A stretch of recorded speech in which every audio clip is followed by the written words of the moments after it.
Dear representatives of the media, I've seen many scientific reports in my time, but nothing like this. Today's IPCC report is an atlas of human suffering and a damning indictment of failed climate leadership. With fact upon fact, this report reveals how people on the planet are getting clobbered by climate change. Nearly half of humanity is living in the danger zone now. Many ecosystems are at the point of no return now.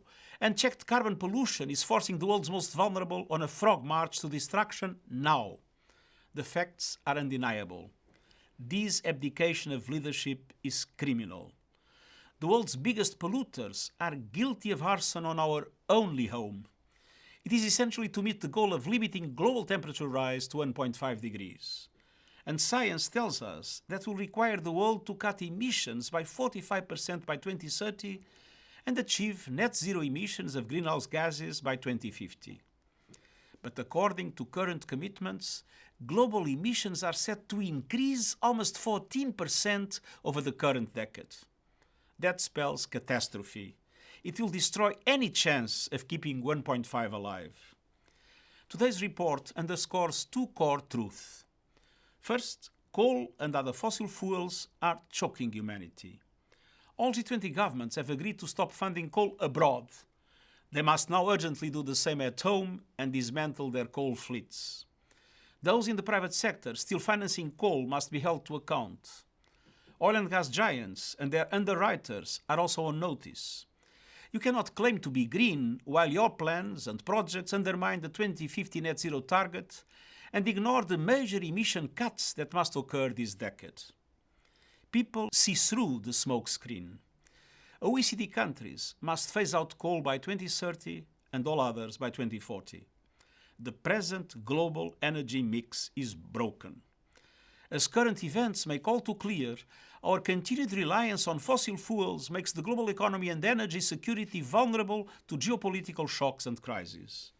Instead of slowing down the decarbonization of the global economy, now is the time to accelerate the energy transition to a renewable energy future. Fossil fuels are a dead end for our planet, for humanity, and yes, for economies.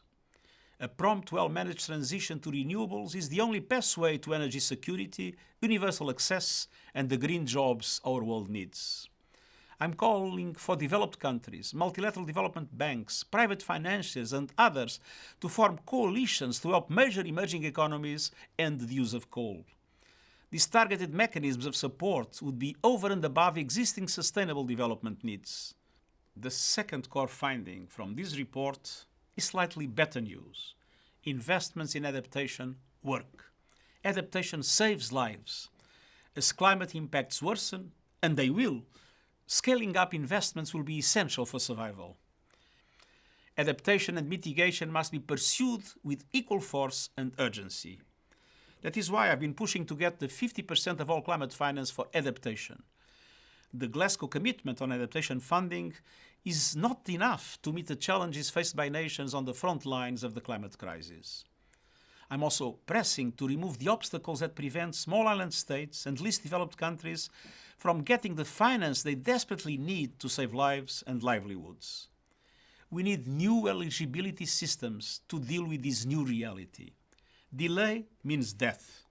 I take inspiration from all those on the front lines of the climate battle fighting back with solutions.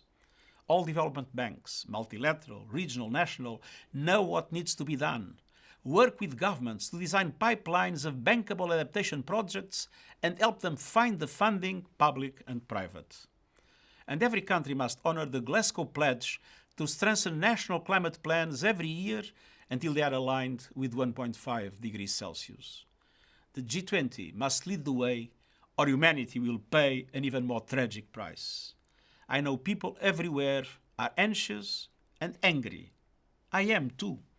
Now is the time to turn rage into action. Every fraction of a degree matters. Every voice can make a difference, and every second counts. Thank you.